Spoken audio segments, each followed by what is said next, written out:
भगवान ने जो कर्म का फल देने का जो विभाग है, किसको कब और कहाँ कैसे देना, ये विभाग अपने पास रखा है। ये मनुष्य के हाथ में नहीं है, ये मनुष्य के वश में नहीं है। तो इसलिए हमारा काम क्या है? फिर हमारा काम है कर्म करना और उसका अनुसार हमें वो कर्म भगवान के प्रति समर्पित कर दें। कभी कभी होता है हम लोग साधना करते, उपासना करते, हमें फिर भी दुख मिल रहा है, तो हम अपने प्रारब्ध को भोग रहे हैं। कभी कभी होता है ऐसे कि तुम्हारे प्रारब्ध के भी 3 प्रकार माने गए हैं, तीव्र प्रारब्ध, तीव्रतर प्रारब्ध और तीव्रतम प्रारब्ध। इसका एक उदाहरण मैं आपको देता हूँ। रामकृष्ण परमहंस जी का एक शिष्य था गिरीश चंद्र घोष। वो थोड़ा मदिरापान करता था, लेकिन भगवान के प्रति श्रद्धावान था और रामकृष्ण परमहंस जी के प्रति बड़ा श्रद्धावान था। वो अपने उनको गुरु मानता था। वो कष्ट और परेशान होकर जब रामकृष्ण परमहंस, उनको कैंसर हो गया था, रामकृष्ण परमहंस जी ने माँ भगवती काली से कहा कि मेरा भक्त है, इसका जो है प्रारब्ध काट दीजिए, इसका थोड़ा सा कैंसर ठीक कर दीजिए, ये बार बार मेरे सामने रोता है। तो भगवती काली ने कहा कि नहीं, ये इसका तीव्रतम प्रारब्ध है, इसको भुगतना ही होगा, तो इसमें मैं भी नहीं काट सकती, उसको फिर देवता भी नहीं काट सकते, क्योंकि कुछ विधान तो ऐसे भी होते हैं। तो प्रारब्ध में जो प्रारब्ध कर्म तीव्रतम हो जाते हैं, उसको उच्च कोटि के देवता भी नहीं काट पाते हैं। उसको फिर संत महापुरुष, फिर रामकृष्ण परमहंस जी ने कहा कि चलो ठीक है,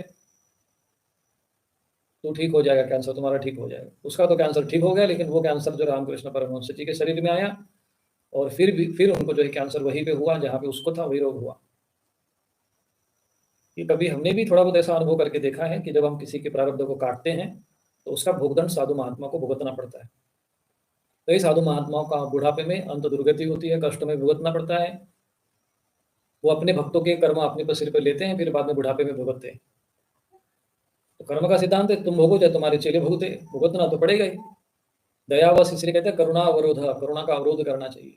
तो उच्च कोटि के साधक है, उनको करुणा अवरोध, करुणा का अवरोध करना चाहिए। नहीं किया तो फिर अपना कर्म ले लिया, हाँ भाई ठीक है, आशीर्वाद है, ठीक हो जाओगे तुम। तो जिनके पास वास्तव में आशीर्वाद देने का सामर्थ्य होता है, वो ऐसे ही बाजार में फ्री में जो है 2000-3000 के चक्कर में आशीर्वाद नहीं दे सकते। हाँ, कृपा आ जाएगी तुमको। जो ये लोग तुम लोगों को आशीर्वाद देते हैं ना कि आशीर्वाद है, ठीक हो जाओगे तुम, ये तुम्हारे साथ, अपने साथ और धर्म के साथ छल करते हैं। क्योंकि आशीर्वाद देने के लिए जो तप चाहिए, वो तप इतना साधारणता नहीं होता है। ऐसे सिद्ध महापुरुष किसी को, सभी को आशीर्वाद नहीं देते। हमारे बनारस में एक से एक सिद्ध महापुरुष हुए, 300 वर्ष के महापुरुष हुए, तैलंग स्वामी जैसे महापुरुष हुए। इतने सिद्ध पुरुष थे, फिर भी जो है वो ऐसे ही आशीर्वाद देते हुए नहीं, बांटते नहीं थे ऐसे ही किसी को आशीर्वाद देते। अब जिनके पास, जिनके आशीर्वाद में दम नहीं है, जानते हैं कि हम तो लोगों को ठगना है, छलना है, तो हाँ भाई जाओ, तेरे को आशीर्वाद है, ठीक हो जाओगे, वो चीज़ नहीं होता है। वो तो ठीक है, एक औपचारिकता बस हम लोग आशीर्वाद कहते हैं, अलग बात है। परंतु यदि किसी को हृदय से आशीर्वाद दे दिया जाए या श्राप दे दिया जाए, तो उस कर्म को काटने के लिए जितने पुण्य की आवश्यकता होगी, जितने तप की आवश्यकता होगी, वो महाराज जी के खाते से खत्म हो जाएगा, कट जाएगा। फिर मान लीजिए मुझे, किसी को, कोई गरीब व्यक्ति है, मुझे उसके खाते में अगर कुछ भेजना हो पैसा, तो उसके खाते में मैं अगर 1000 रुपये भेज दूंगा, तो मेरे खाते से 1000 कट जाएंगे ना। तो ऐसे ही अपने तप और पुण्य को हम जो आशीर्वाद देते हैं, उसके बदले में अपना तप पुण्य, हम जो कर्म करते हैं, हम दूसरों को दे सकते हैं। तो संकल्प होता है। इस सिद्ध महापुरुषों में तो जो तीव्रतम प्रारब्ध होता है, संत महापुरुष काट लेते हैं।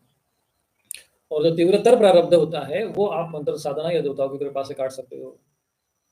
तीव्र भी काट सकते हो, जो उच्च कोटि के हैं। और जो तीव्र जो प्रारब्ध है, वो आप चाहे तो किसी प्रकार का, जैसे हम लोग औषधियाँ है, रोग है, किसी प्रकार का रोग हो जाए, तो उसके द्वारा हम उसको काट सकते हैं।